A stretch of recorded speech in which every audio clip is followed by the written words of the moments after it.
Buenas, el día de hoy vamos a resolver la domiciliaria y física semana 13. Problema 1. Nos piden determinar la resistencia R y la potencia útil. De datos nos dan la eficiencia 75%. Esto sería como un 3 sobre 4. Esto va a ser igual a la resistencia equivalente sobre la resistencia equivalente más R minúsculo, que es la resistencia de la fuente. Igualando tendríamos que la resistencia equivalente es como un 3K y R minúscula, que es la resistencia de la fuente, sería como un K. Pero nos dan de dato que la resistencia R minúscula es 5 ohmios. La resistencia equivalente de esas cuatro resistencias R mayúscula sería igual a 3R quintos, donde esa resistencia equivalente sería igual a 15 ohmios. Reemplazando tendremos que la resistencia R mayúscula sería 25 ohmios. La potencia útil es igual a la potencia entregada menos la potencia perdida. La potencia entregada es 60 por 3 y la potencia perdida es 3 al cuadrado por 5. Operando tendremos que la potencia útil es 135 watts.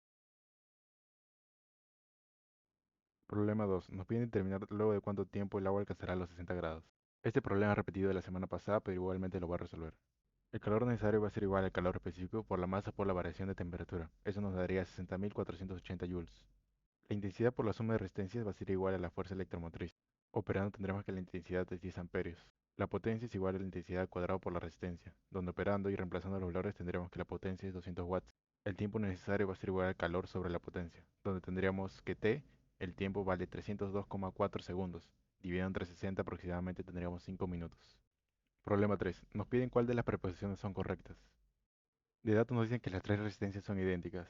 Si consideramos una intensidad de corriente como 2, por R1 va a pasar 2I y por R2 y R3 va a pasar I. Potencia en cada resistencia, tendremos que la potencia de la resistencia 1 es igual a 4I al cuadrado por R. La potencia de la resistencia 2 es I al cuadrado por R y la potencia 3 es la misma que la potencia 2. La preposición 1 nos dice la potencia disipada en R1 es la misma que en R2. Ya con las potencias halladas nos damos cuenta que esa preposición es falsa. 2. La potencia disipada es menor en R1 que la combinación en paralelo de R2 y R3. En paralelo la resistencia R2 y R3 nos daría una resistencia equivalente de R medios. Igualando las potencias de R medios y la potencia de la resistencia 1, nos damos cuenta de que la preposición es falsa. 3. La potencia disipada es mayor en R1 que en R2 o R3. Esta preposición es la única verdadera, ya que en la resistencia 1 pasa como 2I, en la resistencia 2 y la resistencia 3 pasa como I. Y nos damos cuenta que la potencia en R1 es mayor que en R2 y R3. Problema 4. Nos piden determinar la lectura del voltímetro una vez conectada a la resistencia. Nos dicen que el amperímetro y el voltímetro, ambos reales, se conectan en serie con una fuente ideal de 20 voltios. Ya que son reales, tendríamos una resistencia de parte del amperímetro y una resistencia de parte del voltímetro. Por malla sabemos que 20 va a ser igual a I, que es la intensidad, por la resistencia del amperímetro más 4 veces V1. Luego nos dicen que si en paralelo al voltímetro se conecta una resistencia, la indicación de este se hace la cuarta parte y la del amperímetro se hace el cuádruple. Al principio consideramos un 4V1 porque se reduce a su cuarta parte y la indicación del perímetro se cuadruplica. Al inicio sabemos que 20 va a ser igual a la intensidad por la resistencia del amperímetro más 4V1. Luego de añadir la resistencia vamos a tener que 20 va a ser igual a 4 veces I, que es la intensidad que pasa por el amperímetro, por la resistencia de A, más V1. Operando un sistema de ecuaciones, tendremos que V1 es igual a 4. Problema 5. Nos piden determinar la intensidad de corriente I. Esta resistencia de 20 ohmios la partimos en 10 ohmios y en 10 ohmios. Si trazamos una línea horizontal, los puntos que pasan por esa línea horizontal serían equipotenciales, o sea que tendrían el mismo potencial. Operando las dos resistencias que tenemos en paralelo, tendríamos 5 ohmios arriba y 5 ohmios abajo. Operando las resistencias en serie, tendríamos 15 ohmios abajo y 15 ohmios arriba, lo cual nos deja con 15 ohmios y 10 ohmios en paralelo dos veces. Luego, sumando tres resistencias en serie, tendríamos 15 ohmios de resistencia equivalente. Igualando 30 voltios a la intensidad por la resistencia equivalente, tendríamos que la intensidad es 2 amperios. Problema 6 de teoría. Proposición 1. Nos dicen que a través de un conductor la corriente convencional se dirige de mayor a menor potencial eléctrico. Convencionalmente se considera una carga positiva, ya que no se conocía la existencia del electrón. Por lo tanto, la proposición es verdadera. 2. Un conductor es óhmico si su resistencia eléctrica se mantiene constante. La ecuación voltaje es igual a la intensidad por la resistencia se considera un material óhmico, del cual siempre su resistencia se mantiene constante. por lo tanto la proposición es verdadera. 3. Según el efecto Joule-Lenz, todo resistor durante su funcionamiento disipa energía en forma de calor. Según la ecuación calor es igual a la intensidad de corriente al cuadrado por la resistencia por el tiempo, nos dicen que todo resistor disipa calor. Esto se debe a que una resistencia se opone al flujo de corriente, lo cual provoca una disipación de energía en forma de calor.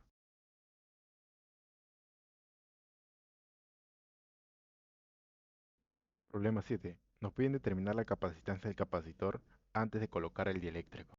Para un capacitor plano de placas paralelas, la capacitancia va a ser igual a epsilon por el área sobre la distancia. La nueva capacitancia va a ser igual a una constante por epsilon sobre el área sobre la distancia entre dos, donde operando tendríamos que la nueva capacitancia va a ser igual a 6 veces la capacitancia inicial. Nos dicen que la cantidad de carga en el capacitor se incrementa en 20 microcoulomb. Esta diferencia va a ser igual a la carga de final menos la carga inicial, que nos daría 5 veces la capacitancia por el voltaje. Igualando estos dos valores, tendremos que 20 por 10 a la menos 6 va a ser igual a 5 por 4 por la capacitancia, donde la capacitancia sería 1 por 10 a la menos 6 faraday. Problema 8. Nos piden calcular la diferencia de potencial entre las placas. La capacitancia va a ser igual a epsilon por el área sobre la distancia, y la capacitancia final va a ser igual a 2 veces la capacitancia inicial. De datos nos dan el voltaje 6 voltios, lo cual esto sería igual a la carga sobre la capacitancia. La diferencia potencial va a ser igual a la carga sobre la capacitancia final. Operando tendremos un medio de la carga sobre la capacitancia. Operando tendríamos que la diferencia potencial va a ser igual a 6 sobre 2. Problema 9. Nos piden el capacitor equivalente entre los puntos A y B. Viendo el gráfico nos damos cuenta que un capacitor se cortocircuita. Operando en paralelo y en serie, tendríamos dos capacitores de 3C en paralelo, lo cual la capacitancia equivalente sería la suma 6C. Problema 10. Nos piden determinar la capacitancia equivalente y la carga de este sistema. Tenemos dos capacitores en paralelo y luego tendríamos tres capacitores en serie, donde la capacitancia equivalente sería 18 entre 5, que sería 3,6 por 10 a la menos 6 Faraday. La capacitancia por el voltaje es igual a la cantidad de carga. Operando tendríamos que la cantidad de carga es 180 por 10 a la menos 6 Coulomb. Problema 11. Nos piden calcular la carga almacenada en el capacitor de 2 microfarad. En esa malla sabemos que 35 voltios menos 5 va a ser igual a la carga sobre 2 microfaraday más la carga sobre 4 microfaraday. Operando tendremos que la carga es igual a 40 microcoulomb. Problema 12. Nos piden hallar la diferencia de potencial entre A y B. La capacitancia equivalente va a ser igual a 4 sobre 9, donde la carga sería igual a 24.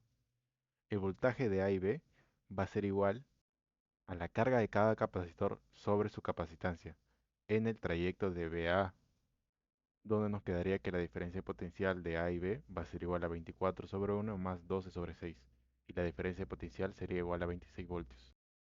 Problema 13. Nos piden en cuánto cambia la cantidad de carga que almacena el capacitor C1. Con la llave cerrada tendríamos una capacitancia equivalente a 2 ohmios.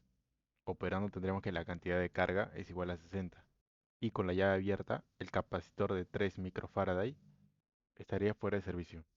La capacitancia equivalente con la llave abierta sería igual a 3 sobre 2. Operando la cantidad de carga sería igual a 45, donde la diferencia de cantidad de carga sería igual a 15 microcoulomb. Problema 14. Nos piden qué cantidad de corriente indicará el galvanómetro. Con el interruptor abierto tendríamos 5 medios de capacitancia equivalente. Por 10 sería igual a la cantidad de carga. Con el interruptor cerrado tendríamos 5 de capacitancia equivalente. Por 10 sería la cantidad de carga 50. La intensidad de corriente es igual a la variación de carga sobre la variación de tiempo.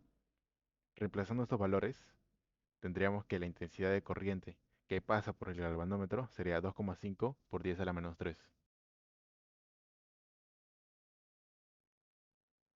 Problema 15. Nos piden determinar V sub 1 si la energía almacenada en el sistema se mantiene igual.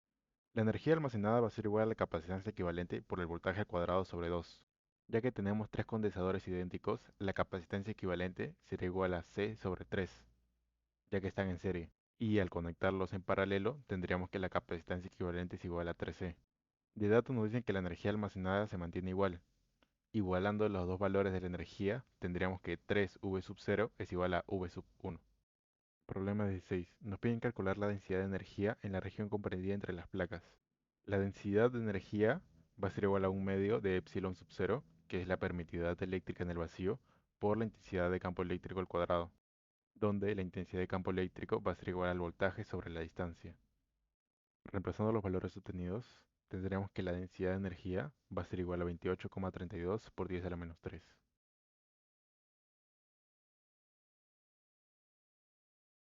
Y hasta aquí el video de hoy.